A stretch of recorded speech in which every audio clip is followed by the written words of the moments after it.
हरे कृष्ण। हर हर महादेव। आप सभी पर महादेव का आशीर्वाद सदैव बना रहे। आज दिनांक है 8 मार्च और दिन है शनिवार। आज आप सुनेंगे फाल्गुन मास महात्म्य के 24वें दिन की कथा। और उससे पहले आज भी आपको श्यामानंद जी की ही आगे की और कथा भी सुनाते हैं। आशा करती हूँ कि आज की कथा को भी आप धैर्यपूर्वक पूरा जरूर सुनेंगे। एक दिन गौड़ देश यानी बंगाल से कुछ वैष्णव वृंदावन दर्शन और गोवर्धन परिक्रमा को पधारे। वे सब श्यामानंद का नया तिलक और नाम देखकर आश्चर्य में पड़ गए। गौड़ देश वापस लौटने पर उन्होंने श्री हृदय चैतन्य यानी कि श्री कृष्णदास जी के गुरुदेव को बताया कि उनके शिष्य कृष्णदास ने अपनी परंपरा और गुरु का त्याग कर अपना नाम श्यामानंद रख लिया है और नया तिलक भी धारण कर लिया है। इस तिलक को ब्रज में श्यामानंदी तिलक कहा जा रहा है। उन यात्री वैष्णवों की बात सुनकर श्री हृदय चैतन्य को शिष्य का ऐसा अवैष्णव व्यवहार जानकर क्रोध आया। हृदय चैतन्य अपने साथ 64 महंत, 12 गोपाल और अन्य कुछ वैष्णवों को साथ लेकर वृंदावन के धीर समीर घाट पर पहुंचे। सही बात का निर्णय करने के लिए कल्प कुंज में वैष्णवों की एक बड़ी सभा भी आयोजित की गई।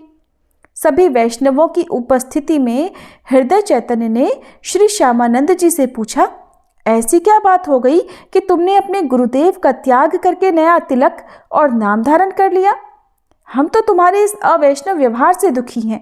किसकी आज्ञा से तुमने ऐसा कर्म किया, ये हमें बताओ।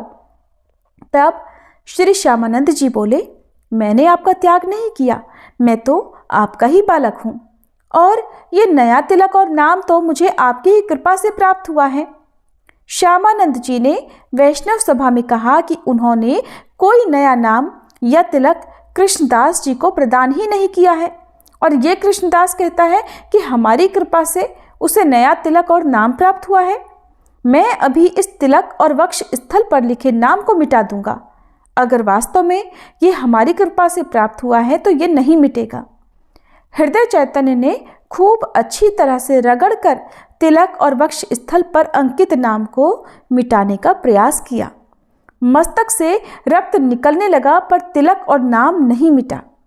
श्यामानंद जी ने वैष्णव समाज से कहा कि उन्हें कुछ देर का समय दिया जाए। श्यामानंद जी एकांत में गए और ललिता जी द्वारा दिया गया राधा मंत्र स्मरण करने लगे। मंत्र का स्मरण करते ही दिव्य मंजरी रूप धारण करके श्री प्रिया जी के पास जा पहुंचे। उन्होंने प्रिया जी के चरणों में प्रणाम करके सारी बात कही। तब श्री प्रिया जी ने अपने भाई और कृष्ण के सखा सुबल को वैष्णव सभा में जाकर श्यामानंदी तिलक की रक्षा का भार सौंप दिया।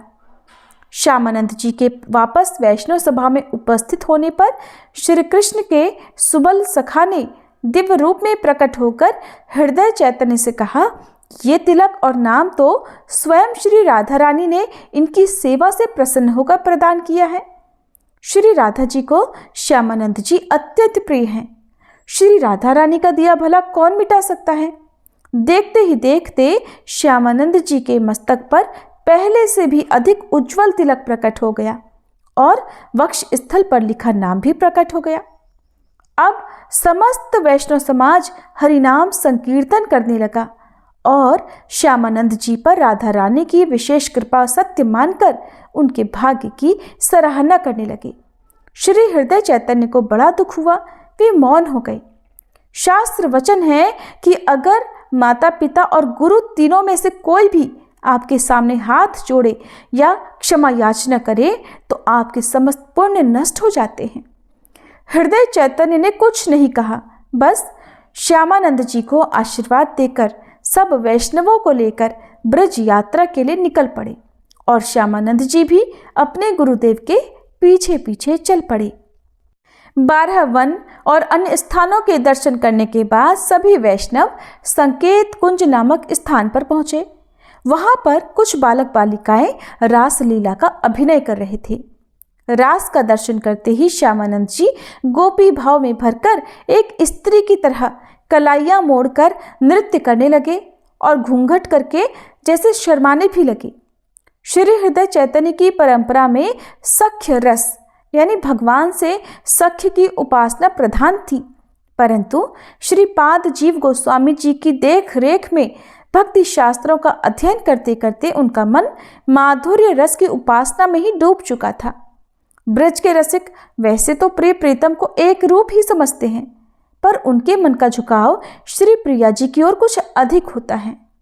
श्री हृदय चैतन्य को लगा कि हमारी परंपरा के विरुद्ध इसने श्री कृष्ण सख्य रस उपासना त्याग कर श्री राधा की माधुर्य रस उपासना आरंभ कर दी है। अब गुरुदेव ने श्यामानंद जी से नृत्य बंद करने और इस माधुर्य रस उपासना को रोकने के लिए कहा, परंतु श्यामानंद जी तो भाव में ऐसे डूबे थे कि उन्हें कुछ नहीं पता चला। तब क्रोध में भरकर हृदय चैतन्य ने लकड़ी से श्यामानंद जी के मस्तक पर प्रहार कर दिया। उनके मस्तक से रक्त बहने लगा, परंतु श्यामानंद जी ने मार को भी गुरु कृपा ही समझा। उन्होंने गुरुदेव से कुछ भी नहीं कहा और गुरुदेव वहां से क्रोध में भरकर चले गए। रात्रि में हृदय चैतन्य को स्वप्न में श्री गौर हरि चैतन्य महाप्रभु के दर्शन हुए। उन्होंने सफेद वस्त्र धारण किए हुए थे और उस वस्त्र पर रक्त लगा हुआ था। हृदय चैतन्य ने महाप्रभु से पूछा कि आपके वस्त्र पर रक्त कैसे लग गया? तब महाप्रभु ने कहा, तुमने श्यामानंद को चोट पहुंचाई और उसका घाव मैंने देखो अपने ऊपर ले लिया है। श्यामानंद मुझे बहुत प्रिय है, उस पर प्रहार करके तुमने तो वैष्णव अपराध कर डाला है। ये जानकर हृदय चैतन्य कांप गए और महाप्रभु से बार बार चरणों में गिरकर क्षमा याचना करने लगे। महाप्रभु ने कहा, इस अपराध का प्रायश्चित करने के लिए 12 दिन का दंड उत्सव करो, सभी संत महात्माओं की सेवा करो, कथा कीर्तन का आयोजन करो और आगे वैष्णव अपराध कभी ना हो, इस बात का भी विशेष ध्यान रखना। श्री महाप्रभु इतना कहकर अंतर्ध्यान हो गए। प्रातः हृदय चैतन्य ने सभी वैष्णवों को बुलाकर महाप्रभु द्वारा बताए गए 12 दिन का दंड उत्सव करवाने का निश्चय किया। जब श्री श्यामानंद जी को इस बात का पता चला, तब उन्होंने वैष्णव समाज से प्रार्थना करते हुए कहा कि इसमें तो गुरुदेव भगवान की कोई गलती ही नहीं है। अगर वे ये उत्सव फिर भी करना चाहते हैं तो उत्सव इनके स्थान पर मुझे करने की अनुमति मिले। जिस तरह से गुरु की समस्त संपत्ति पर शिष्य का अधिकार होता है, वैसे ही गुरु के दंड पर भी तो शिष्य का ही अधिकार है। श्यामानंद जी की गुरु भक्ति देखकर सभी वैष्णव प्रसन्न हुए और फिर सभा में निर्णय किया गया कि 12 दिन का यह दंड उत्सव अब श्यामानंद जी ही करेंगे। श्री श्यामानंद जी ने श्रीपाद जीव गोस्वामी और अन्य वैष्णवों की सहायता से वृंदावन में पहला दंड उत्सव मनाया। संत महात्माओं की खूब सेवा इस उत्सव में हुई। आगे चलकर श्यामानंद जी के शिष्य श्री रसिक मुरारी जी ने इस उत्सव की परंपरा को चलाया।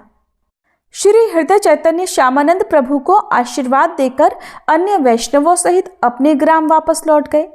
श्री श्यामानंद जी अब अपने आराध्य श्री श्याम सुंदर की सेवा में निमग्न रहने लगे। एक दिन भरतपुर रियासत के राजा के कोष में रातों रात राधा रानी का एक दिव्य विग्रह स्वयं प्रकट हो गया। ये सन 1578 ईस्वी की बात है। उस रात श्री श्याम सुंदर ने श्यामानंद जी को स्वप्न में कहा कि मेरी राधा रानी भरतपुर के राजप्रसाद में प्रकट हो गई है, तुम मेरा उनके साथ विवाह कराओ। उधर स्वयं प्रकटित राधा रानी ने भरतपुर के महाराज को भी स्वप्न में आदेश दिया कि मेरे श्याम सुंदर श्री धाम वृंदावन में श्यामानंद की कुटिया में विराजते हैं, तुम उनके साथ मेरा विवाह संपन्न कराओ। तब राजा की निद्रा भंग हो गई। उन्होंने उसी समय अपनी रानी को जगाकर स्वप्न के विषय में बताया। सुबह होते ही जब वे दोनों अपने भंडार गृह में गए तो उन्हें वहां मूल्यवान रत्नों के मध्य श्री राधा रानी के स्वयं प्रकटित अपूर्व सुंदर श्री विग्रह का दर्शन हुआ। राजा रानी ने श्री राधा जी के उस दिव्य विग्रह का श्रृंगार करके विधि विधान से पूजन किया। शुभ मुहूर्त देखकर भरतपुर के राजा रानी अपने राजपुरोहित और मंत्रियों को साथ लेकर श्री धाम वृंदावन में श्यामानंद प्रभु की कुटिया में पहुंचे। श्री श्याम सुंदर की अपूर्व लावण्यमयी त्रिभंगी श्री विग्रह का दर्शन करके भाव विभोर हो उठे। सन 1580 ईस्वी में वसंत पंचमी के शुभ दिन श्री वृंदावन में श्री श्याम सुंदर और राधा रानी के दिव्य विग्रहों का विवाह उत्सव बड़े धूमधाम से संपन्न हुआ। राज दंपति ने कन्यादान की रस्म अदा की। इस प्रकार श्यामा श्याम सुंदर विग्रह रूप से परिणय सूत्र में बंध गए। विवाह के बाद भरतपुर के राजा ने श्री राधा श्याम सुंदर का विशाल मंदिर बनवाया और एक गांव और बहुत सी संपत्ति मंदिर की सेवा में समर्पित कर दी। इस घटना के बाद जयपुर के महाराजा ने श्यामली नाम का गांव श्यामानंद जी को दान में दिया। वृंदावन में षट गोस्वामियों द्वारा लिखे हुए भक्त ग्रंथों का प्रचार बंगाल क्षेत्र में हो, इसीलिए वृंदावन के गौड़ीय वैष्णव गोस्वामियों ने ग्रंथों की प्रतियां साथ देकर श्यामानंद प्रभु, नरोत्तम दास और श्रीनिवास आचार्य को बंगाल प्रांत में जाने की आज्ञा दी। लेकिन रास्ते में ही विरहंबीर नाम के वन विष्णुपुर के राजा ने सारे ग्रंथ चोरी कर लिए और श्रीनिवासाचार्य वहीं पर ग्रंथों की खोज करने हेतु रुके रह गए। श्री नरोत्तम दास जी और श्री श्यामानंद जी निकलकर खेतुरी गांव में आए। वहां कुछ दिन बिताकर श्यामानंद जी अंबिका कालना गांव में गुरुदेव के दर्शन के लिए गए। कुछ दिन गुरुदेव की सेवा में रहे और गुरुदेव की आज्ञा से हरिनाम का प्रचार उत्कल देश में करने लगे। उत्कल देश में श्यामानंद प्रभु ने कई विमुखों को दीक्षा देकर उद्धार किया। कुछ समय बाद श्यामानंद प्रभु को वृंदावन का विरह सताने लगा, इसलिए उत्कल देश से वे अपने परिवार के सेव्य ठाकुर श्यामरे और अन्य शिष्यों को लेकर श्री वृंदावन की ओर चलने लगे। ये थी श्री श्यामानंद जी की कथा। अब सुनिए फाल्गुन मास महात्म्य का आज का अध्याय। मार्कंडेय जी धर्मराज युधिष्ठिर से कहते हैं, हे धर्मराज, सप्त सारस्वत नाम से प्रसिद्ध एक गंधर्व था जो भगवान शिव के सुयश का गान किया करता था। वो गाने बजाने की विद्या में बहुत निपुण था, परंतु कुछ समय के बाद उसे मदिरा पीने की लत पड़ गई और वो उसी में अचेत रहा करता था। काम पीड़ित और काम मोहित होकर उसने भगवान शंकर की पूजा अर्चना ही त्याग दी और वह भक्ष्य भोज्य के सेवन में ही आसक्त रहने लगा। इस प्रकार कुछ समय बीतने पर वह गंधर्व उमापति महादेव जी का दर्शन करने के लिए कैलाश पर्वत पर गया। उसे शिव भक्ति से विमुख हुआ देखकर नंदी ने शाप दे दिया, अरे तू अपने पाप के प्रभाव से चांडाल योनि में जन्म ले। तब गंधर्व ने कहा, महाभाग, मुझे मिले हुए इस शाप का अंत कब होगा, इसका निश्चय भी आपको कर देना चाहिए। नंदी कहने लगे, व्यतिपात योग आने पर जब नर्मदा नदी में स्नान करके तुम महेश्वर का पूजन करोगे तभी इस शाप का अंत होगा और तुम पुनः यहाँ आ सकोगे। ये सुनकर वह गंधर्व तुरंत वहां से चला गया और चांडाल योनि में उत्पन्न हो गया।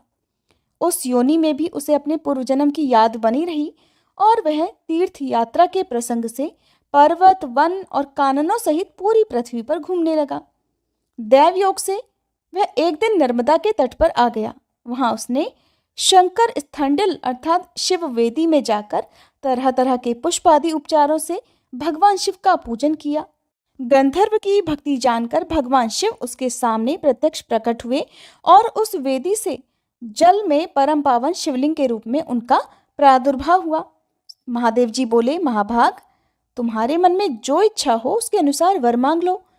तब वह गंधर्व हाथ जोड़कर कहने लगा, हे महेश्वर, आपकी कृपा से भूमंडल में ये स्थान मेरे नाम पर सप्त सारस्वत तीर्थ के रूप में विख्यात हो जाए और ये शिवलिंग भी सारस्वत लिंग कहलाए। जो पापी, चांडाल और नराधम पशु पक्षियों की योनियों में पड़े हुए हों, वे भी इस तीर्थ के प्रभाव से पाप मुक्त होकर स्वर्गलोक में चले जाएं। तब तथास्तु कहकर भगवान महेश्वर वहीं अंतर्ध्यान हो गए और वह गंधर्व भी शाप मुक्त होकर अंत में शिवलोक को प्राप्त हुआ। जो मनुष्य सप्त सारस्वत तीर्थ में स्नान करके भगवान वृषभ ध्वज की पूजा करता है, वह अपनी 21 पीढ़ियों का उद्धार करके स्वर्गलोक में प्रतिष्ठित होता है। जो वहां स्नान करते हैं वे स्वर्ग में जाते हैं और जिनकी वहां मृत्यु हो जाती है वे पुनर्जन्म से मुक्त हो जाते हैं। शांडिल्या और नर्मदा का संगम सभी पापों को हरने वाला और श्रेष्ठ तीर्थ माना जाता है। वहीं पर शांडिल्येश्वर नामक शिवलिंग भी है। उस तीर्थ में स्नान करके महादेव जी की पूजा करने से मनुष्य फिर कभी कर्म भूमि में जन्म नहीं लेता, अर्थात मोक्ष को प्राप्त हो जाता है। वहां पर तिल और जल की अंजलि देने तथा हविष्य का पिंडदान करने से पितर 14 इंद्रों के समय तक तृप्त रहते हैं। उस तीर्थ में शांडिल्य, कौंडिन्य, भांडव्य, कौशिक, कश्यप और भृगु ये और तथा बहुत से अन्य महर्षिगण जप और ध्यान में तत्पर रहते हैं। वहां 60,000 मुनियों ने उग्र तपस्या का अनुष्ठान किया है। शांडिल्या और नर्मदा के संगम में शांडिल्य जी का आश्रम बहुत मनोहर है। लोक में वह शांडिल्यपुर के नाम से विख्यात है। अनेक ब्रह्मऋषि वहां पर निवास करते हैं। नर्मदा के दक्षिण तट पर द्वादशादित्य तीर्थ, देवदारु तीर्थ और देववन तीर्थ हैं। द्वादशादित्य तीर्थ सभी पापों का नाश करने वाला है। वहीं ज्ञान स्वरूप सिद्धलिंगमय महादेव जी स्थित हैं। उसी तीर्थ में कनका को मोक्ष देने वाला कल्याणमय कनकेश्वर लिंग भी है। वहीं ज्वरेश्वर लिंग है, जहाँ ज्वर का अभाव होता है। उसके पास ही पंच ब्रह्मेश्वर लिंग है, जो सब पापों से मुक्त करने वाला है।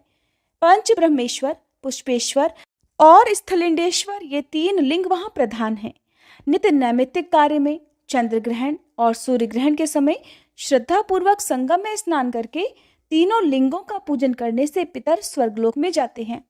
नर्मदा जी के दक्षिण भाग में गोप्य लिंग है। उसके पूजन से ब्रह्मत्या आदि पाप 7 रात में नष्ट हो जाते हैं। राजन, पितर, पितामह तथा मातामह आदि सभी आपस में ये गाथा गाते रहते हैं कि क्या हमारे कुल में भी कोई ऐसा परम धार्मिक पुत्र उत्पन्न होगा जो हमें नर्मदा के जल से पूजित तिलयुक्त हविष्य का पिंड देगा, जिससे कि लाखों वर्षों तक तृप्त रहकर हम परम गति को प्राप्त होंगे। नर्मदा और कुब्जा के संगम में स्नान करने के लिए सोमवती अमावस्या प्रसिद्ध पर्व है। एरंडी और चंडवेगा का जहां नर्मदा नदी से संगम हुआ है, वहां स्नान करने के लिए सोमवती अमावस्या, व्यतिपात योग, संक्रांति, वैधृति योग, विषुव योग, दक्षिणायन और उत्तरायण के प्रारंभिक दिन ये पर्व उत्तम माने गए हैं। अमावस्या को स्नान करने से 20 गुना पुण्य मिलता है। व्यतिपात योग में 100 गुना, संक्रांति काल तथा वैधृति योग में 50 गुना और सोमवती अमावस्या तथा चंद्र ग्रहण के समय कुरुक्षेत्र से 100 गुना पुण्य प्राप्त होता है। ये साक्षात महादेव जी का कहना है। वहां बिल्वामृग नाम से प्रसिद्ध एक सिद्धलिंग भी है, जो ब्रह्मत्या का नाश करने वाला है।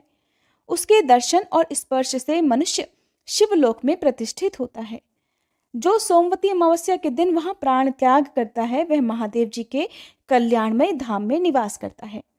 हे धर्मराज युधिष्ठिर, अयोध्या के चक्रवर्ती राजा श्रीमान रंतिदेव इंद्र के समान महापराक्रमी राजा थे। वे समस्त धर्मात्माओं में श्रेष्ठ माने जाते थे। उनके राज्य में मनुष्यों को शोक, मार्त्स्य, रोग और दारिद्र्य का कोई दुख नहीं था। सब प्रजा दीर्घायु और धन धान्य से संपन्न थी। गौवें अपनी ही इच्छा के अनुसार दूध दिया करती थी और पृथ्वी सदा हरी भरी खेती से सुशोभित रहती थी। इस प्रकार पृथ्वी का पालन करते हुए देख राजा रंतिदेव ने अपने पुरोहित मुनिवर वशिष्ठ जी से पूछा, महामुने, किस तीर्थ में निर्विघ्नता पूर्वक यज्ञ की सिद्धि होती है, ये बताइए। मुनिवर कहने लगे, राजन, पुराण में सब तीर्थों से बढ़कर उत्तम तीर्थ उसी को बताया गया है जहाँ नर्मदा नदी बहती है। तब राजा ने सेवक, मंत्री और पुरोहित को आज्ञा देते हुए कहा कि यज्ञ का सामान जल्दी ही तैयार किया जाए। इसके बाद दूतों को अलग अलग देशों में जल्दी ही जाने की आज्ञा देते हुए कहा कि समस्त राष्ट्र में ये घोषणा करा दी जाए कि सब राजा मेरे यज्ञ में जरूर पधारें। रंतिदेव की आज्ञा से सभी सामंत राजा उस यज्ञ में सम्मिलित होने के लिए आए। महाराज रंतिदेव भी अपनी रानी और यज्ञ सामग्रियों के साथ दिव्य रथ पर विराजमान होकर नर्मदा के तट पर गए। वहां यज्ञ मंडप, यज्ञ कुंड और यज्ञ के यूप सभी स्वर्णमय अर्थात सोने के बनाए गए थे। तरह तरह के भक्ष्य, भोज्य पदार्थ और पकवान तैयार किए गए थे। महाराज ने अपनी धर्म पत्नी के साथ यज्ञ की दीक्षा ली। इसके बाद नर्मदा के सुंदर तट पर उनका यज्ञ प्रारंभ हुआ। उसमें धूम रहित अग्निदेव प्रत्यक्ष प्रकट होकर प्रज्वलित हो रहे थे। श्री ब्रह्मा और इंद्र आदि देवता, लोकपाल, मरुदगण, विश्वदेव, साध्य, वसु, चंद्रमा, सूर्य, नदियां, समुद्र, पर्वत, सब तीर्थ, मातृगण, सिद्ध, गंधर्व, यक्ष, नाग, राक्षस, उमा सहित शिव तथा देवेश्वर विष्णु, इन सब के लिए राजा ने अलग अलग यज्ञ भाग प्रदान किए। मार्कंडे जी कहते हैं, हे राजन, शालग्राम क्षेत्र में हरिकेश नाम से विख्यात एक श्रेष्ठ ब्राह्मण रहा करते थे और वे शिल और उच्च वृत्ति से अर्थात जब खेत की फसल पक जाती है और उस खेत से सभी पका हुआ अनाज उठा लिया जाता है, तब वहाँ पर बिखरे हुए एक-एक दाने को चुनना उच्च कहलाता है। और खेत कट जाने पर वहाँ पर गिरी हुई धान या गेहूँ की जो बालियाँ हैं, गेहूँ की मंजरी हैं, उन्हें शिल कहते हैं। तो इस प्रकार से जो कुछ भी अनाज के दाने, बालियाँ आदि मिलती थी, उसी से वो अपना भोजन ग्रहण किया करते थे। वे बड़े ही धर्मात्मा और सत्यपरायण थे और उनकी धर्मपत्नी ब्राह्मणी भी उत्तम व्रत का पालन करने वाली, यशस्विनी, पतिव्रता, परम सौभाग्यवती और पति की सेवा में सदा लीन रहने वाली थी। वह स्त्री समय पर रजस्वला हुई और ब्राह्मण ने ऋतुकाल में उनके साथ संसर्ग किया। ब्राह्मणी के गर्भ से 100 पुत्र उत्पन्न हुए। वे सभी कपिलापुर में रहा करते थे। ब्राह्मण देवता शिलोच्छव्रती के प्रयोग से एक प्रस्थ अन्न हर दिन उपार्जन करते थे। इससे उनके बच्चे भूख से दुर्बल होकर बड़े करुण स्वर में रोया करते थे, क्योंकि इस प्रकार का जो अनाज होता है वो बहुत कम मात्रा में मिल पाता है, जो उनके पूरे परिवार के लिए पर्याप्त नहीं रहता था। बच्चों को भूखा देखकर माँ शोक और पीड़ा से व्याकुल रहा करती थी। एक दिन वह अत्यंत दुख से व्याकुल होकर अपने पति से कहने लगी, हे आर्यपुत्र, बूढ़े माता पिता, साध्वी पत्नी और छोटी अवस्था वाले बालक, इन सब का प्रयत्नपूर्वक भरण पोषण करना चाहिए, यही सनातन धर्म है। वैसे तो सभी पोष्य वर्ग का भरण पोषण आवश्यक है, परंतु पुत्रों के पालन पोषण पर तो विशेष ध्यान देना चाहिए। युधिष्ठिर, ब्राह्मणी का ये वचन सुनकर हरिकेश जी शोक से विवल हो गए और इस प्रकार बोले, देवी, मैं गांव-गांव में भीख मांगकर सबके लिए अलग अलग बांटकर उत्तम अन्न देता ही हूँ। दूसरी कोई वृत्ति नहीं करता, कोई और व्यवसाय तो करता नहीं, फिर मैं इससे ज्यादा अन्न कहाँ से ला सकूं? ब्राह्मणी कहने लगी, अगर बालक और वृद्ध भूख से पीड़ित हों तो बाल हत्या के समान पाप लगता है। इसलिए दान ग्रहण करके भी अपने बालकों का पालन पोषण जरूर करना चाहिए। कहते हैं कुरुक्षेत्र में अयोध्या नरेश महाराज अम्बरीश का कोई महान यज्ञ हो रहा है। वहां दान लेने के लिए बहुत से शालग्राम निवासी ब्राह्मण गए थे और वहां से वे सभी गौवें, सोना और धन पाकर लौटे हैं। इसलिए स्वामी, जहां सब शालग्राम निवासी ब्राह्मण गए थे वहां आप भी जाइए। तब पुत्रों के भरण पोषण की इच्छा से हरिकेश जी भी ब्राह्मणी और बालकों को साथ लेकर राजा अम्बरीश के महायज्ञ में गए। जहां ऋत्विक लोग बैठे हुए थे वहां उन्होंने यज्ञ मंडप में प्रवेश किया। महाराज अम्बरीश ने उन श्रेष्ठ ब्राह्मण को देखकर अपना मस्तक झुकाया और अर्घपाद्य के द्वारा उन सब का पूजन किया। इसके बाद उन्होंने पूछा, विप्रवर, आप ये तो बताइए कि आप अपनी पत्नी और पुत्रों के साथ यहाँ किस लिए पधारे हैं? आपने आतिथ्य के समय यहाँ पदार्पण किया है, इसलिए जो उचित और आवश्यक वस्तु हो उसे मांग लीजिए। ब्राह्मण ने कहा, राजन, आप मेरे लिए एक एक पुत्र को 100-100 वर्षों की जीविका के लिए पर्याप्त धन दीजिए। साथ ही यज्ञ और होम के लिए उत्तम धेनु और सोने के भार से विभूषित 10,000 गौवें भी प्रदान कीजिए। इसके अलावा 1 करोड़ स्वर्ण मुद्राएं और उत्तम उत्तम वस्त्र और आभूषण अर्पित कीजिए। ब्राह्मण की बात सुनकर राजा अम्बरीश ने बड़ी श्रद्धा के साथ वो सब कुछ उन्हें समर्पित कर दिया और अपनी सवारियों से उन्हें शालग्राम स्थान तक भी वापस पहुंचा दिया। इस प्रकार उस महान यज्ञ को परिपूर्ण करके वे राजर्षि दीर्घ काल तक देवताओं की तरह आनंद भोगते रहे। इधर हरिकेश ब्राह्मण अपनी पत्नी और पुत्रों के साथ अनेक प्रकार के भोग भोग कर अंत में मृत्यु को प्राप्त हुए। मरने के बाद उन्हें निर्जल मरु प्रदेश में ब्रह्म राक्षस होना पड़ा, क्योंकि राजा का प्रतिग्रह दोषयुक्त होता है। उसे लेने से फिर मनुष्य जन्म दुर्लभ हो जाता है। जो धन के लालच से मोहित और विषयालोलुप होकर राजा का दान ग्रहण करता है, उसका रौरव नरक में गिरना अवश्यंभावी है। वह ब्रह्म राक्षस अपनी पत्नी और पुत्रों के साथ कुरुक्षेत्र को गया और 12 वर्षों तक भूखा रहकर इस चिंता में पड़ा रहा कि मैं क्या करूं, मेरा ये शरीर किसी प्रकार छूट ही नहीं पा रहा। अब मैं अपने पाप की शुद्धि के लिए अग्नि में ही प्रवेश करूंगा। तब उत्तम व्रत का पालन करने वाली उसकी पुत्रवती पत्नी ने अपने ब्रह्म राक्षस पति से कहा, प्रभो, ब्राह्मण का ये सब धर्म अग्नि से ही सिद्ध होता है, इसलिए लकड़ियां इकट्ठी करके आप उसमें आग जला दीजिए और मैं सौभाग्यवती रहकर पहले खुद ही आग में प्रवेश करूंगी। अपने से पहले पति को भयंकर अग्नि में गिरते हुए मैं कभी नहीं देख सकूंगी। उसके ऐसा निश्चय करने पर एक आकाशवाणी हुई। आकाशवाणी ने कहा कि शुभे, तुम्हें मृत्यु का भय नहीं है। कुब्जा और नर्मदा के संगम में स्नान करने से ब्रह्म राक्षस योनि से मुक्ति मिल जाती है। उसमें स्नान करके बिल्वाम्र केशेश्वर की पूजा से मनुष्य स्वर्गलोक में जाता है, ब्रह्म राक्षस योनि से मुक्त होता है और अंत में ब्रह्मलोक को प्राप्त हो जाता है। ऐसा कहकर आकाशवाणी मौन हो गई। तब हरिकेश ब्राह्मण ने अपनी पत्नी और पुत्रों के साथ वहां जाकर महादेव जी को प्रणाम किया और कुब्जा तथा नर्मदा के संगम में विधि पूर्वक स्नान करके महादेव जी का पूजन किया। इसके बाद वे सब के सब काम और क्रोध से रहित होकर भगवान विष्णु और शिव जी का ध्यान करते हुए अपने घर की भांति प्रज्वलित अग्नि में बिना क्लेश के ही प्रवेश कर गए। फिर तो उन्हें उसी क्षण दिव्य देह की प्राप्ति हुई और वे ब्रह्म तेजों में शरीर धारण करके दिव्य विमान पर बैठकर ब्रह्मलोक को चले गए। उस पवित्र संगम में 108 शिवलिंग हैं। जय भोलेनाथ। आज के अध्याय में बस इतना ही। इसके आगे की कथा आप सभी आने वाले अध्याय में जरूर सुनिएगा।